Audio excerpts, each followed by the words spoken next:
Salut les cathos, aujourd'hui nous sommes le 10 mars et nous fêtons les 40 martyrs de Sébaste.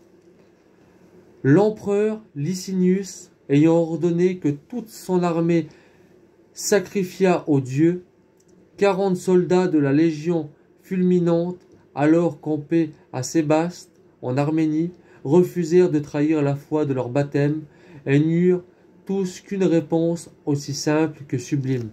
Nous sommes chrétiens. Ni la douleur, ni les menaces ne peuvent les gagner. Et après quelques jours de prison, ils sont conduits au supplice. On était en plein hiver. Il y avait près de la ville un étang couvert de glace. Le gouverneur donna l'ordre d'y exposer les 40 soldats pendant toute une nuit. Les saints martyrs, joyeux de souffrir pour Jésus-Christ, disaient « Il est bien difficile sans doute de supporter un froid si aigu. Mais ce sera une chose douce d'aller au paradis par ce chemin. Le tourment est peu de temps et la gloire sera éternelle. Cette nuit cruelle nous vaudra une éternité de délices. Seigneur, nous entrons 40 au combat.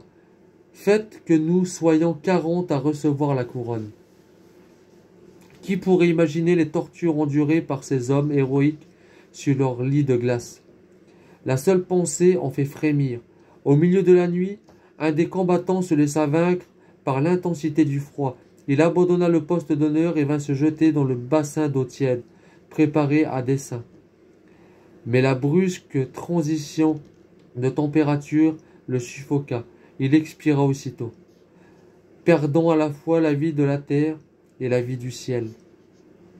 Fin doublement misérable, qui ne servit qu'à fortifier tous les autres martyrs dans leur innombrable résolution de souffrir jusqu'à la mort.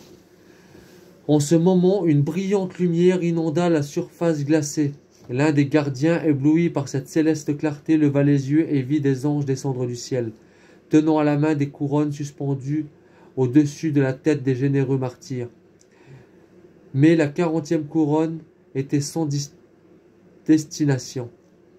Elle sera pour moi, se dit-il, et quittant ses vêtements, il alla remplacer sur la glace le malheureux apostat en s'écriant « Je suis chrétien ».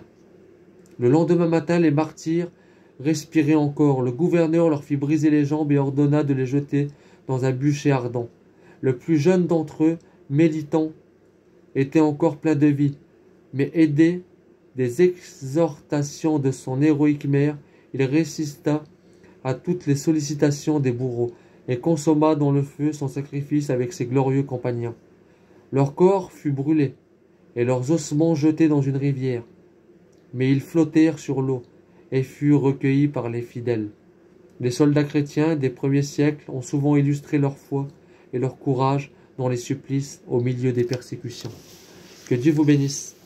Et à plus les cathos.